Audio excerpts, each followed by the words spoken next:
Hi guys, it's been a while since we've had a little talk, and well, you're probably wondering where I've been and what I've been up to, and here's a little hint. Been exploring a little bit of cosplay, so stick around and find out exactly what we built.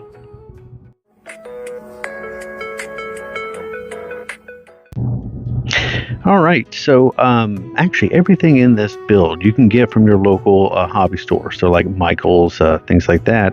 And just to show you, this right here is a 6 millimeter EVA foam. Just with the pattern, we went ahead and cut it out. Used a chalk pen for this one, and just a sharp utility blade to cut out our pattern. Make sure everything gets nice and crisp 90-degree cuts. No need to bevel a cut on this one.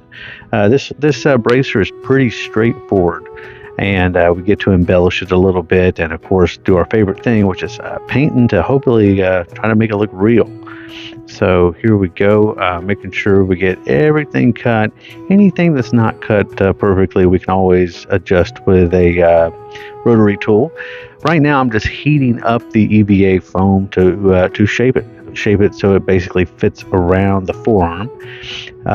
Gluing in some 2 millimeter EVA foam, and that way it'll retain its curve on our arm. Making sure everything gets heated. Now in this case we're going to do an overlap, so this part's going to be overlapped on top of the larger part.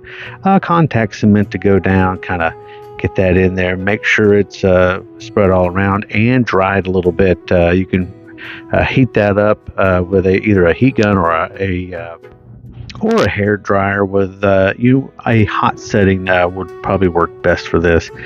Just making sure we line up everything, because once that contact cement touches each other, it's going to stick down really good. So just make sure everything is bonded well.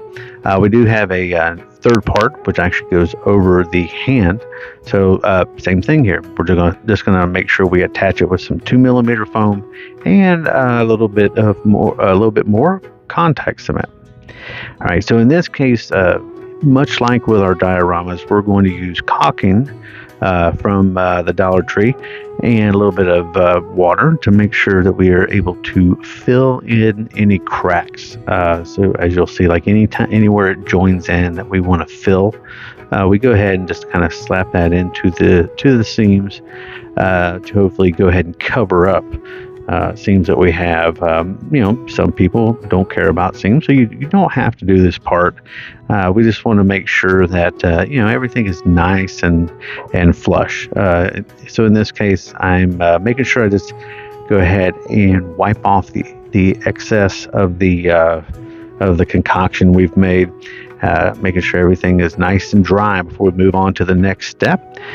This is a dragon I actually printed with the Cricut. So first time I've used Cricut to cut out 2 millimeter EVA foam. You know what? I was kind of impressed. I was first time ever using this Cricut and first time ever cutting out anything other than vinyl. It worked great. As you can see, some super glue. We're going to dab that down.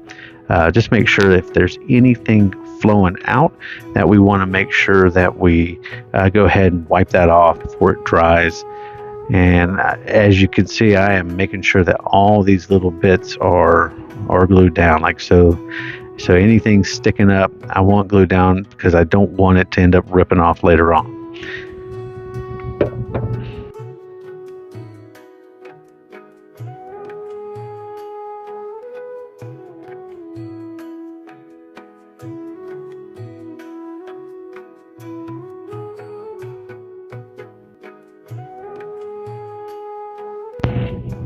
Okay, up next, I wanted to add some piping around the outside edges.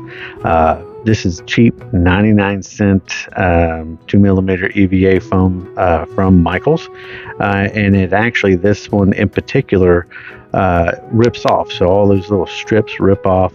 I wanted to do this for the first time. Once again, never working with EVA foam.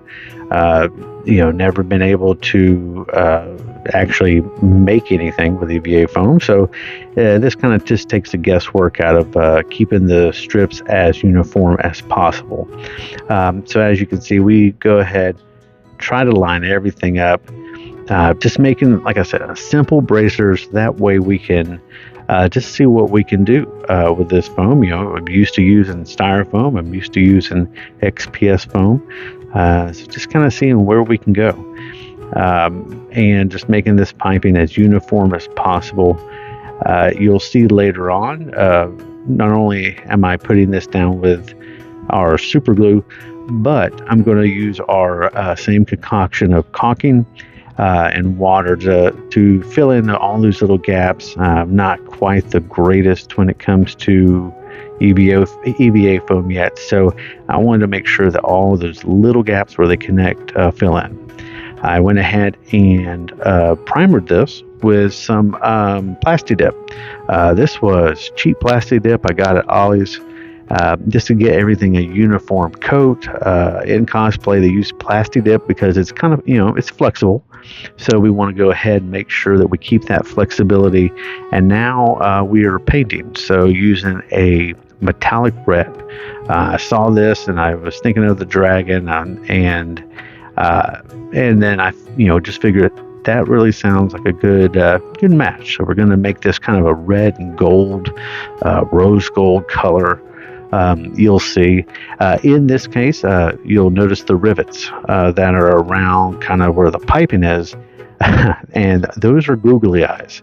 So if you shake this bracer, it's going to give you a little jingle with the googly eyes. But this is basically a practice piece, kind of a proof of concept, and I wanted to make sure that I went as cheap as possible.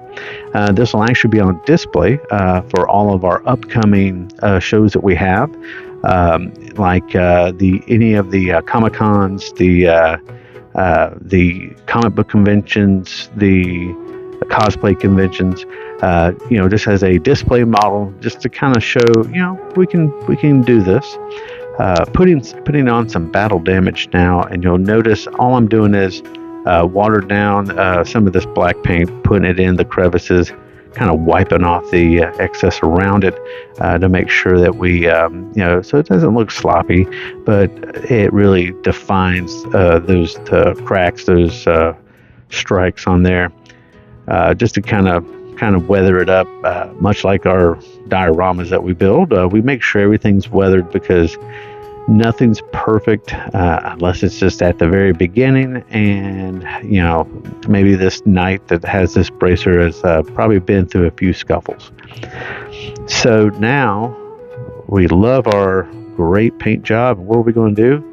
We're going to mess it up with a big old thing of black wash. So just watered down black acrylic paint. And we're just going to smother it. And this is where you're probably like, oh my gosh, all that hard work, and now he's just painting it black again. What is he thinking? And you just got to trust the process in this case. So we make sure that we go ahead and just start dabbing it off, kind of leaving this wash in the edges and the recesses, and things like the dragon. We're going to make sure that we kind of dab it off of that, because that's a pure gold. All the rivets are rose gold, but still we want to make sure that, hey, this armor is used. Here's some glamour shots. Enjoy. And don't forget to like, subscribe, all that good stuff, and please keep us going.